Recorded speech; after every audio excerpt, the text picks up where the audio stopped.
warahmatullahi wabarakatuh. Halo sahabat inisiator, dengan saya Ade. Nah, di sini kita ada sesi mengenai High Talks, yakni waktunya kita peduli. Kita akan banyak berbincang ringan mengenai dunia kemanusiaan. Hari ini kita kedatangan tamu istimewa. Di sini ada Mas Denny selaku Squad Leader Disaster Risk Management Human Initiative. Ada juga Mas Kaimudin sebagai Humanitarian Diplomacy Advocacy Manager Human Initiative. Beliau-beliau ini nih baru banget pulang dari Mesir dalam menjalankan misi kemanusiaan selama 3 pekan ya. Itu untuk memastikan bantuan kemanusiaan yang disalurkan untuk masyarakat penyintas di Palestina ini bisa diterima oleh mereka. Dan tentunya bantuan kemanusiaan yang juga dititipkan oleh Human Initiative dan juga Indonesia Humanitarian Alliance dari sahabat inisiator semua ini bisa dioptimalkan dengan baik oleh masyarakat di sana.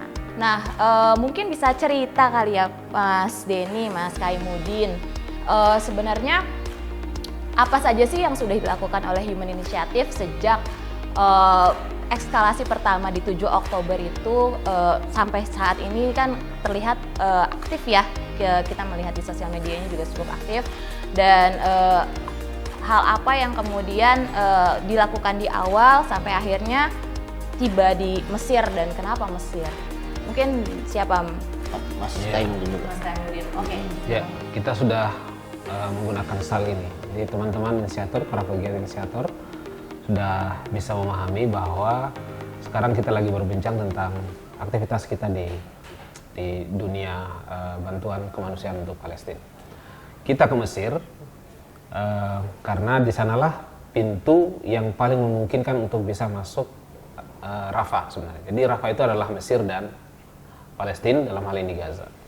Yang kedua, akses yang paling memungkinkan dari luar dicapai itu juga melalui Mesir.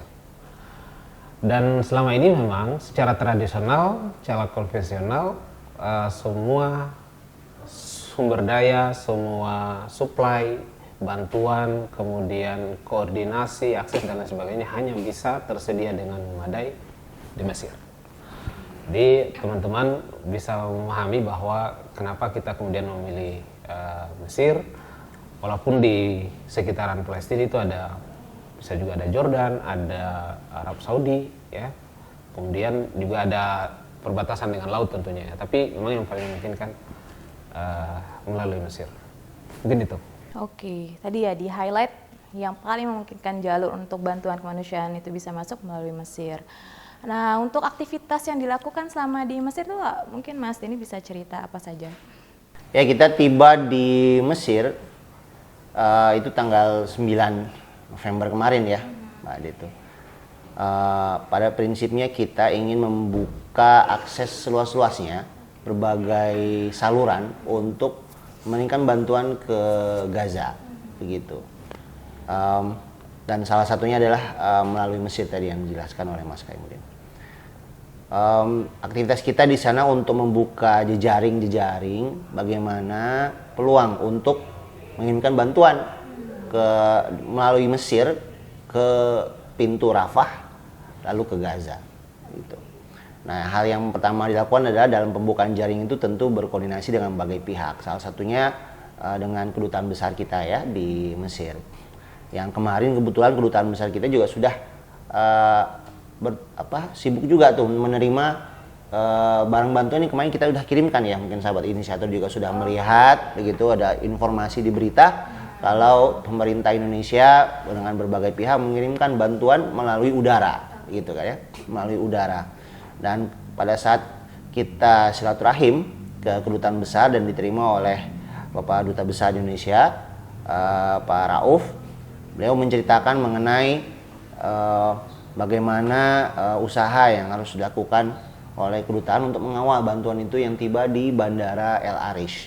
Bandara El Arish itu adalah bandara militer yang letaknya paling dekat dengan Rafah gitu ya, Rafah.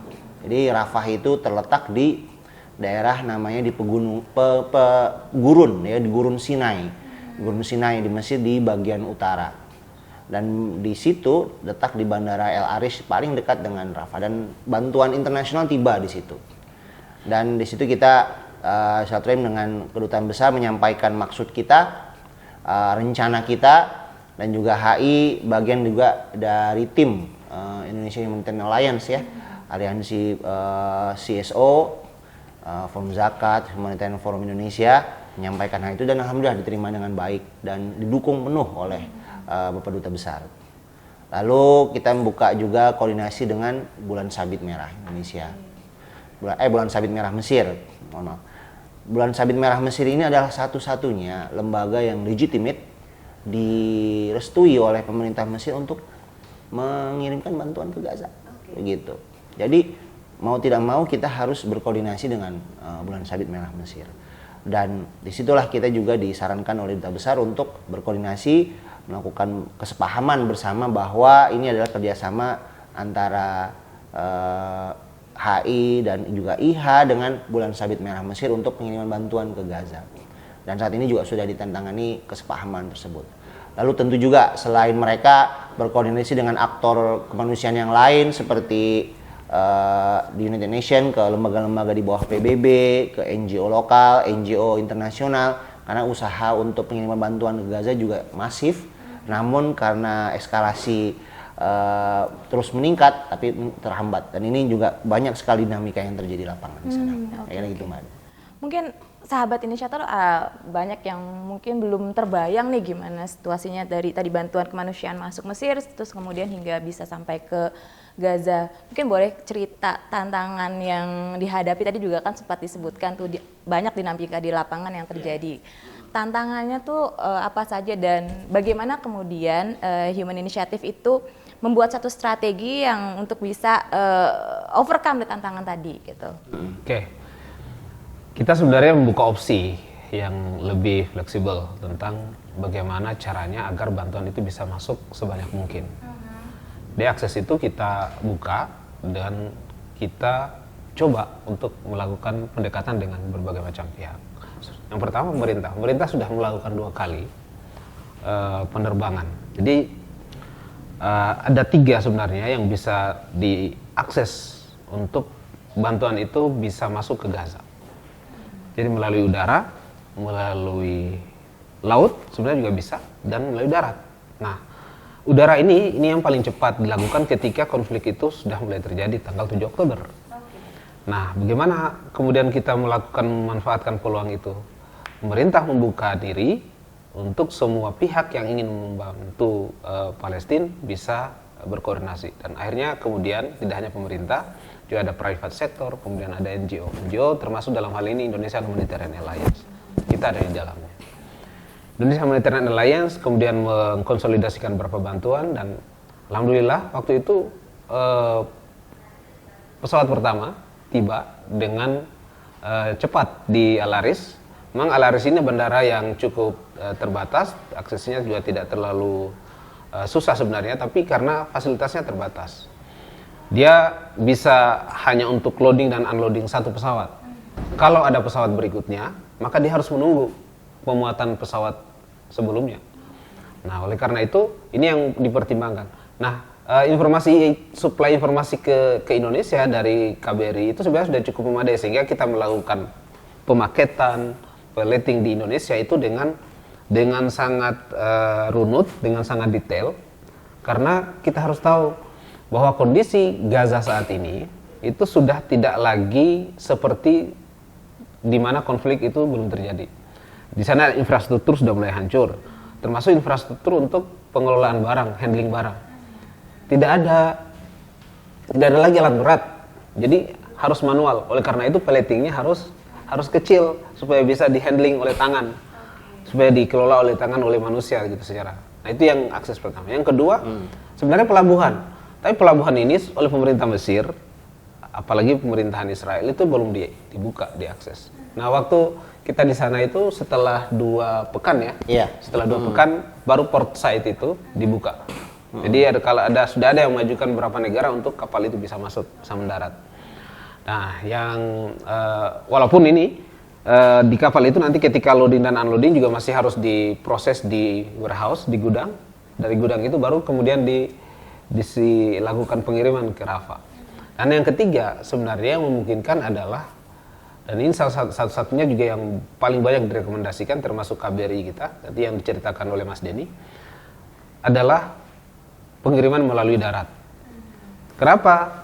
Di Mesir, barang-barang yang dibutuhkan untuk pengungsi, jadi pengungsi maksudnya itu adalah displacement di dalam Gaza itu tersedia di Mesir. Jadi kalaupun ada proses procurement, pengadaan barang di sana juga memungkinkan, kemudian transportasi juga memadai. Nah hanya saja mungkin pegiat inisiator atau teman-teman inisiator di sini juga perlu tahu bahwa di Rafah itu tidak kemudian serta-merta barang itu masuk begitu saja. Jadi ada checkpoint, kemudian ada proses transfer.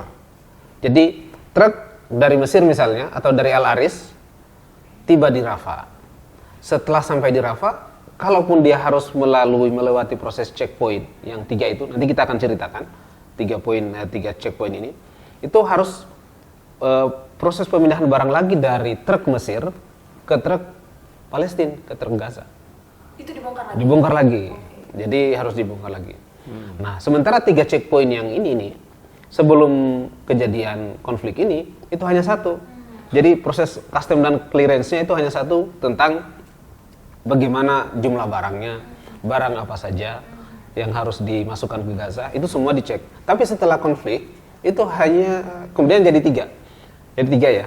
Pemeriksaan oleh tentara Mesir, pemeriksaan custom dan clearance yang ada di perbatasan, dan pemeriksaan oleh tentara Israel.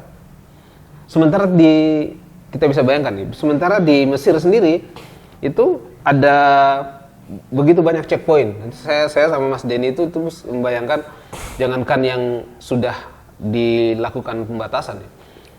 Kemudian di luar pembatasan saja wilayah-wilayah di Mesir itu juga checkpointnya cukup banyak. Jadi kalau menurut KBRI itu ada sekitar 16 atau 18 checkpoint. Ini bisa dibayangkan tuh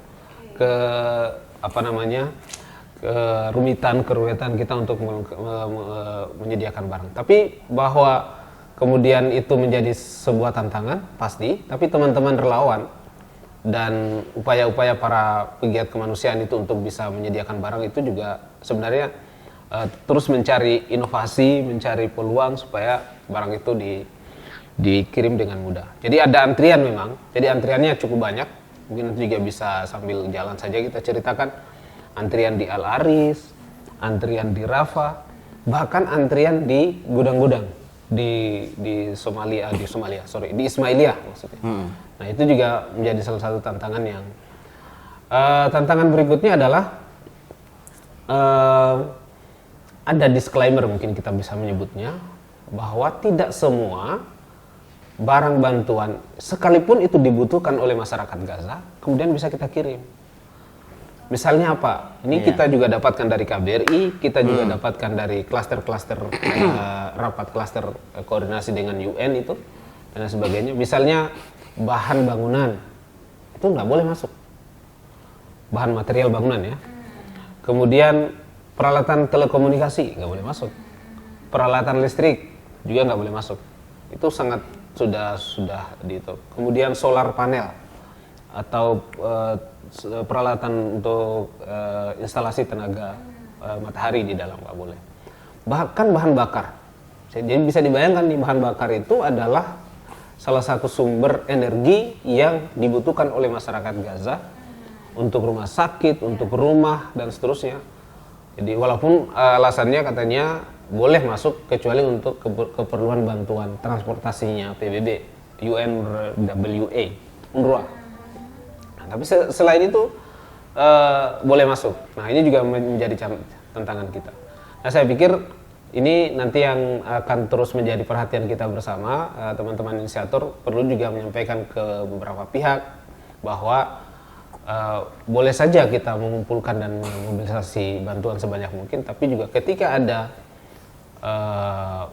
bantuan yang tertunda di sana, itu juga kita sudah bisa memahami ya. Ada pemahaman itu di khususnya di Indonesia lah gitu ya, bagi masyarakat Indonesia. Oke. Dengan tadi ya segala tantangan checkpoint, kemudian ada pembatasan jenis bantuan yang masuk. Kemudian bagaimana teman-teman Human Initiative bersama Indonesia Humanitarian Alliance ini memastikan bahwa bantuan yang tadi kita kirimkan itu melalui Mesir itu bisa diterima oleh para penyintas di sana? Jadi memang inilah peliknya situasi di Gaza ya, situasi di Gaza. Gaza itu berbatasan langsung dengan Israel dan juga Mesir. Sorry, jadi di antara Rafah ada Israel, ada Gaza? Ya, jadi Gaza itu pintu Rafah itu adalah Gaza yang berbatasan dengan Mesir, begitu ya. Terus ada juga pintu yang Gaza yang dengan Israel, gitu. Tentu yang di Israel itu sudah ditutup, kayak gitu ya. Dan pengiriman bantuan internasional hanya bisa melalui Mesir saat ini. Dan pintu Rafah dibuka dan lain seperti jalan Maskai dengan kenapa tidak barang-barang itu, karena itu adalah diputuskan oleh Israel, begitu. Jadi wewenang Mesir juga terbatas di situ.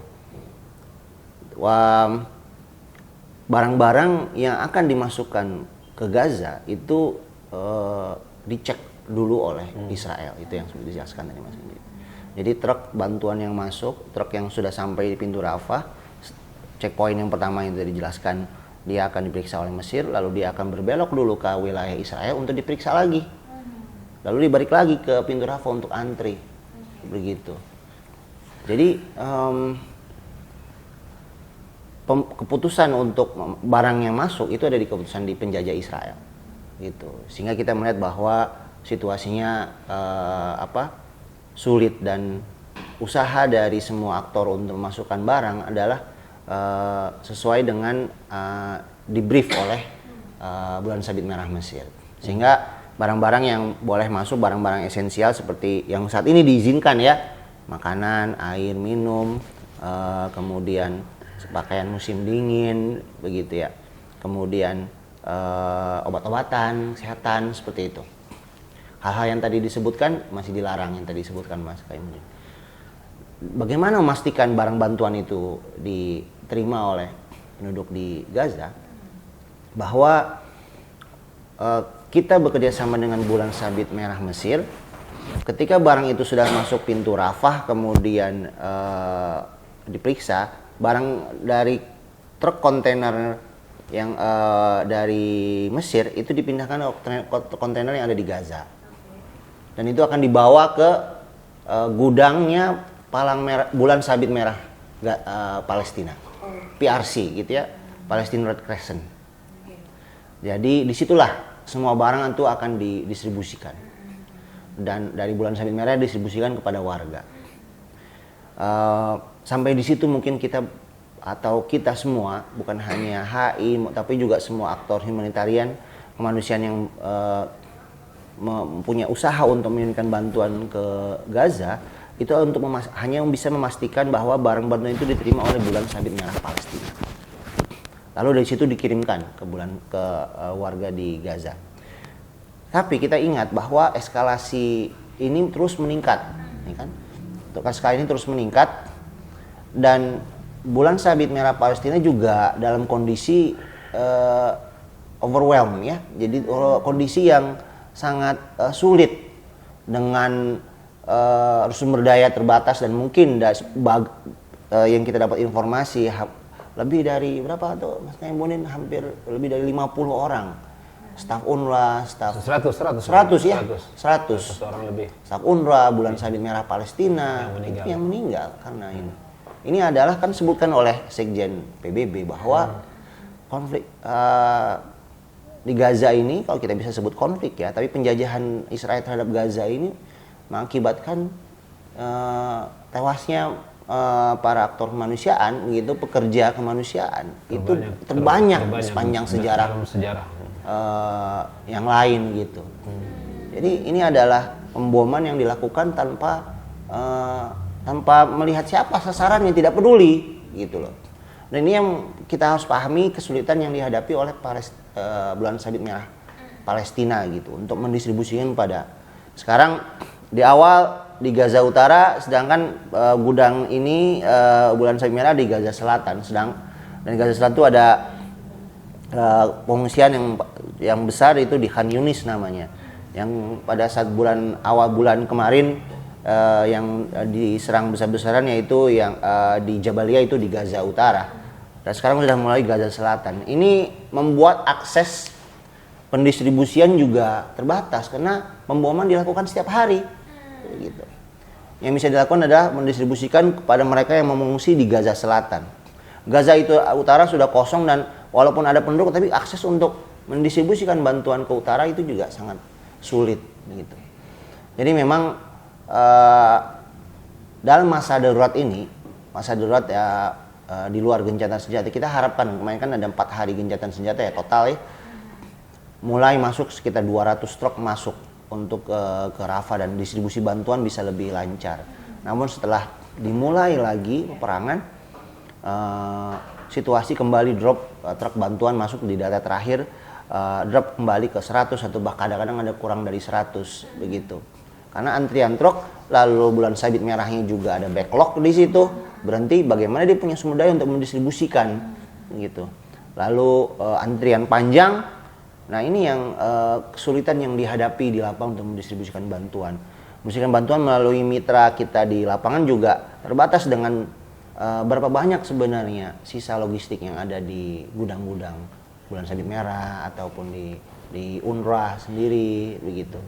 Nah, ini tantangan yang dihadapi, situasi di mana satu kota yang ditutup, hanya satu pintu yang dibuka, namun sudah ditutup hanya satu pintu, orang itu tidak boleh keluar, lalu di dalam kota itu dilakukan pemboman. Ini adalah situasi yang kita hadapi. Namun kita juga jangan putus asa gitu ya, bahwa pengiriman bantuan perlu dilakukan sebagai bentuk dukungan kita kepada masyarakat di Gaza. Itu yang situasi saat ini terjadi gitu, Mbak Ade. Tadi kan kondisinya kan selama eskalasi itu terjadi, termasuk seperti sekarang ini gencatan senjata, kan kemudian ada serangan lagi dari pihak Israel. Dan tentunya bantuan kemanusiaan itu bisa betul-betul dirasakan oleh para penyintas itu ketika ya kondisi pada saat gencatan senjata, maksudnya kondisi ya tidak tinggi serangan.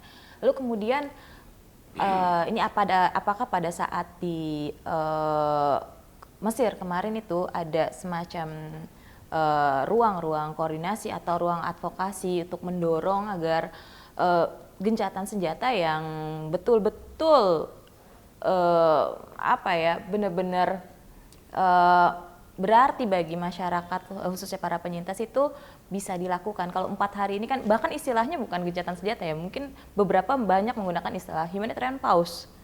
Nah, itu mungkin itu juga agak menarik. Nah, lalu kemudian sejauh mana mungkin dorongan ya terhadap gencatan senjata yang betul-betul bisa membantu para ya, fase pertama itu kan 4 hari. 4 hari. Nah, 4 hari itu sebenarnya upaya pertama dalam rangka menerobos jeda waktu eskalasi yang semakin tinggi. 4 hari. Nah, setelah menjelang berakhirnya, kemudian ada perundingan lagi tuh. Nah, masuk lagi karena tidak hanya mungkin tidak hanya permintaan dari dalam ya atau dari para pemimpin politik, tapi kemudian juga para pekerja kemanusiaan mengatakan bahwa ini sangat tidak cukup. Ini 4 hari tidak cukup, sehingga Qatar dan Mesir, walaupun kemudian juga dengan beberapa negara Arab itu, termasuk negara OIC, itu juga mendorong supaya ada tambahan lagi. Nah, disepakatilah 2 hari tambahan, jadi 4 plus 2, dan kemudian akhirnya nambah lagi 1 hari, jadi 7 hari. Nah, 7 hari ini juga sebenarnya sangat tidak cukup, karena satu, kepentingannya adalah bagaimana sulitnya transportasi untuk bisa memastikan bantuan kemanusiaan itu sampai ke Gaza.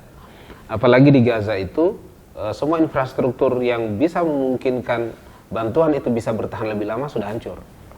Kan? Yang paling bagus infrastrukturnya kan UNRWA. UNRWA tadi sudah dijelaskan oleh Mas Denny, hampir lebih dari 100 pekerja UNRWA itu meninggal. Kemudian banyak gedung, kemudian gudang penyimpanan juga hancur, alat-alatnya, alat-alat berat misalnya. Nah itu yang harus dipastikan juga untuk bisa mensuplai barang-barang ke dalam Gaza. Yang kedua, perbedaan yang cukup signifikan sebelum konflik dengan setelah konflik itu tentang berapa jumlah truk yang masuk itu juga sangat signifikan kan. Sebelumnya 500 misalnya, nah sekarang jadi 20. Bahkan itu dalam satu hari itu pernah ada 0. Nah waktu gencatan senjata itu pernah di angka 300 truk ya. Nah kalau seandainya ini kita bisa bayangkan 300 truk itu misalnya kalau masuk sekaligus, bagaimana cara menyimpannya? Infrastrukturnya di dalam saja sudah hancur begitu. Nah mestinya kan harus ada percepatan. Itu pun juga pengungsi sudah digeser ke selatan yang jauh gitu, karena di bagian utara sudah hancur. Saya pikir ini juga akan menjadi pertimbangan kita ke depan, walaupun teman-teman di humanitarian itu juga ya, ini bagi teman-teman yang ada di sini, inisiator perlu tahu bahwa teman-teman humanitarian itu saat ini sudah hampir menyerah dalam tanda petik ya, karena mengatakan bahwa suara kami saja itu sudah tidak didengar gitu, untuk bisa menyampaikan bagaimana memperpanjang memperpanjang gencatan senjata. Nah yang penting lainnya juga adalah gencatan senjata itu kan tujuannya juga untuk bisa memastikan para tahanan atau para tawanan itu bisa saling bertukar. Jadi Palestina dari sisi Hamas misalnya juga menyerahkan beberapa tawanan, khususnya yang kelompok rentan. Kalau kita lihat kan beberapa hari jeda itu memang dari Hamas mengeluarkan tawanan-tawanan yang rentan ya, seperti anak-anak, perempuan, lansia gitu ya, atau bahkan memang keluarga-keluarga yang tidak ada hubungannya dengan kombatan. Nah demikian juga di Israel gitu. Jadi ada beberapa upaya mestinya yang perlu dimaksimalkan. Tapi kalau hanya 6-7 hari itu tidak cukup, karena proses pengeluaran tawanan itu juga tidak mudah kan gitu. Harus membutuhkan waktu. Saya pikir ini juga jadi pertimbangan. Wi, dari terlepas dari itu semua, tentunya kan dari baik Human Initiative bersama dengan aliansi-aliansinya kita juga itu akan terus ya berupaya untuk memastikan bahwa bantuan kemanusiaan itu bisa sampai ke para penyintas. Mungkin sebagai closing statement dari Mas Dini, Pak Kai boleh kira-kira upaya apa yang kemudian akan kita dorong bersama nih, tentunya mengajak sahabat inisiator semua untuk bisa masuk ke dalam barisan kita dalam membantu saudara-saudara kita di Palestina. Ya, dalam menyikapi apa yang terjadi di Gaza, ini adalah menyikapinya itu mudah. Jadilah manusia normal, begitu. Jadilah seorang just a human being gitu ya, melihat apa yang terjadi di Gaza. Tentu dengan penjajahan yang dilakukan, lalu di sebuah kota yang dimana sudah sekarang 17 tahun diblokade dari berbagai sisi, lalu dilakukan bombardir seperti itu, jadilah manusia normal.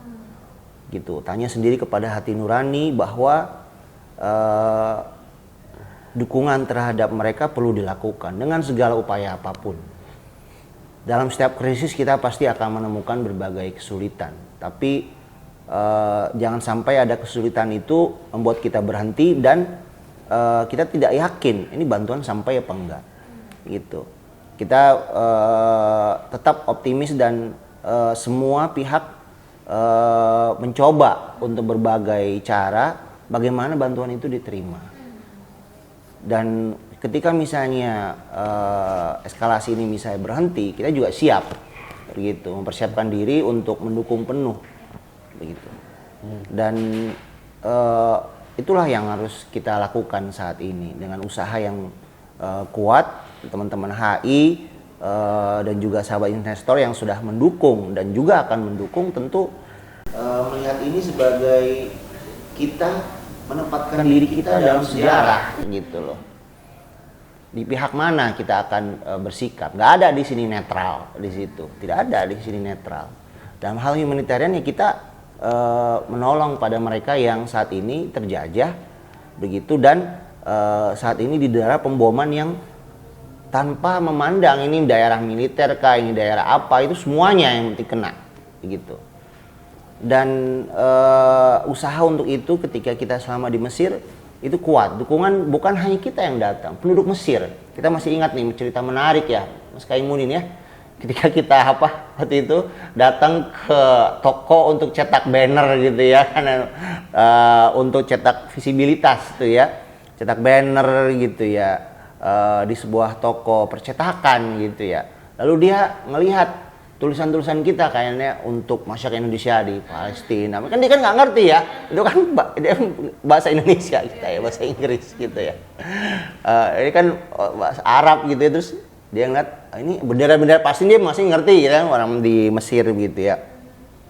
Dia bilang ini nggak, dan kita kan cetaknya banyak gitu ya, besar, karena kita akan taruh banner itu di truk yang ukuran 13 meter ya, 13 meter yang panjang untuk kontainer. Lalu kita kan cetak cukup banyak gitu. Lalu dia bilang ini cetak banyak-banyak mau ngapain gitu ya. Dia nanya lagi gitu, karena kita ada translator juga gitu ya. Ada translator juga ini, karena jarang sekali di Mesir yang bisa bahasa Inggris gitu. Jadi kita ditemani oleh alumni mahasiswa Al-Azhar gitu. Oh ini teman-teman dari Indonesia, mereka mau kirim bantuan ke Palestina dan lain-lain. Beneran kamu kirim bantuan ke Gaza gitu ya? Beneran, ini kita lagi cetak, ini lagi kirim gitu, ceritanya begitu diceritain. Oh gitu. Setelah keluar tagihan gitu ya, sekian gitu, sekian pound Mesir gitu ya. Akhirnya ini saya kembalikan sekitar berapa persen itu Pak Mas Kai itu? 10% dari itu diskon gitu ya.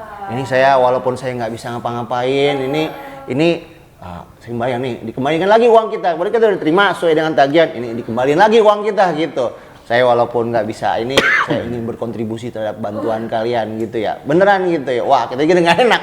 Ini yang penting bantuan dikirimkan kayak gitu ya. Dan kita lihat di Mesir, di Masyarakat Kairo, bendera-bendera dipasang, bendera Palestina dipasang di rumah mereka dan di mobil kadang-kadang. Dukungan itu ada gitu ya.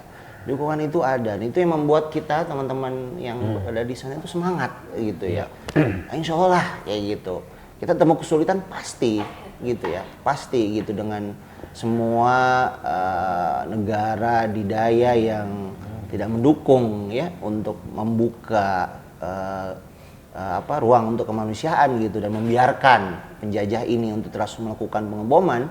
Ini adalah usaha yang bisa kita lakukan dan mencatatkan diri kita, walaupun kita tidak mempublikasikan misalnya di laman apapun diri kita, tapi dalam diri kita mencatatkan sikap kita dalam sejarah bahwa kita merupakan orang mengikuti para kakek kita yang dulu juga berjuang juga sama begitu. Kita meneladani mereka gitu. Dan ini kita juga sekarang menolong membantu mereka yang saat ini terjajah. Saya kira seperti itu mungkin Mbak Adi untuk sahabat inisiator, dan di forum ini mudah-mudahan kita terus selalu bersikap sama mendukung Palestina yang terjajah, saat ini terjajah. Cukup jadi manusia ya. Cukup dari manusia ya. Ya. Mulai terakhir. Eskalasi yang jelas sekarang belum berakhir. Baik. Kita akan berbicara panjang tentang Palestina ini. Sehingga ini juga nanti akan menjadi salah satu faktor kenapa kita tidak akan pernah berhenti untuk berusaha membantu saudara kita yang ada di Palestina. Di HI kita sedang menyusun respon plan. Respon plan itu sebenarnya kita susun dalam rangka untuk fokusnya adalah bagaimana proses recovery. Kita juga sudah diarahkan oleh kedutaan besar kita di Mesir bahwa proses recovery itu penting bagi teman-teman di Indonesian Humanitarian Alliance, dan itu juga menjadi salah satu rekomendasi besar. Tapi melihat eskalasi yang belum berakhir, ini tentu akan menjadi upaya besar kita lagi untuk harus masih terus menggalang dana, mengumpulkan bantuan dan seterusnya. Paling ada pertanyaan dari masyarakat. Biasanya seperti ini. Memang ketika eskalasi seperti ini muncul dan sedang tinggi-tingginya, sejauh mana bantuan itu bisa sampai? apakah saya bisa mempercayai Anda sebagai relawan, katakan HI dan teman-teman ini, itu yang menyalurkan bantuan ke sana, sementara kami tahu dari berita Rafah itu ditutup, Israel itu masih terus menyerang dan seterusnya. Jadi mungkin ini sekalian informasi kepada teman-teman dan sahabat inisiator bahwa dalam dunia kebencanaan saja itu kita berpikir bagaimana proses-proses itu, tahap-tahap emergency, early recovery, rehabilitasi. Apalagi dalam situasi konflik yang sampai saat ini belum berakhir. Kita masih akan sangat panjang sekali. Masyarakat di Gaza sampai saat ini mereka masih terus berhitung kira-kira dalam hari ini mereka bisa makan atau tidak. Karena supply yang berhenti, karena stok yang sudah terbatas. Mungkin ada pertanyaan juga, memang kalau HI menyalurkan bantuan di dalam Gaza, stoknya dari mana? Kita tadi menjelaskan ada 500 truk setiap hari sebelum konflik, dan itu stok-stok lama yang masih terus dipakai, sehingga untuk saat ini memang masih terlihat bahwa ada stok yang bisa didistribusi di dalam Gaza. Tapi ke depan itu akan semakin terbatas. Kita akan masih yakin dan percaya bahwa sekalipun eskalasi itu tinggi, bantuan itu akan tetap masuk, sehingga masyarakat masih tetap harus percaya kepada kita, kepada kondisi ini, bahwa ada peluang itu untuk bisa menyalurkan bantuan. Yang berikutnya adalah jangka panjang, 6 bulan, 1 tahun ke depan. Recovery itu tidak singkat. Kita masih harus membangun rumah, membangun sekolah, membangun klinik, membangun jalan. Saya sama Mas Denny itu harus menemui beberapa vendor untuk memastikan ada shelter, family shelter yang harus bisa dibuat di Mesir, karena kalau ada jeda kemanusiaan 1-2 hari lagi kita masih bisa memastikan bantuan itu masuk. Jadi insya Allah sahabat inisiator dan mungkin juga teman-teman di sana, masyarakat, bisa diberikan informasi yang seluas-luasnya bahwa bantuan itu tetap akan diterima oleh masyarakat Gaza sekalipun eskalasi tinggi. Yang kedua, kita masih panjang. Kita harus berhitung, kita harus tetap bisa mengumpulkan energi. Ke depan bantuan ini akan kita kelola dengan baik. Kira-kira yang berdurasi dan berjangka panjang, bantuan seperti apa yang harus kita buat. Ya, dalam rangka itulah kita saat ini sedang merumuskan untuk respon plan bantuan untuk Gaza. Terima kasih. Terima kasih banyak Mas Denny, Mas Sama-sama. Kaimudin atas Sama-sama. sharingnya pada hari ini, benar-benar sangat luar biasa. Mari jadi bagian dari sejarah, cukup jadi manusia. Let's not stop talking about Palestine. Let's not stop caring about them. Free Palestine. Terima kasih. Wassalamualaikum warahmatullahi wabarakatuh.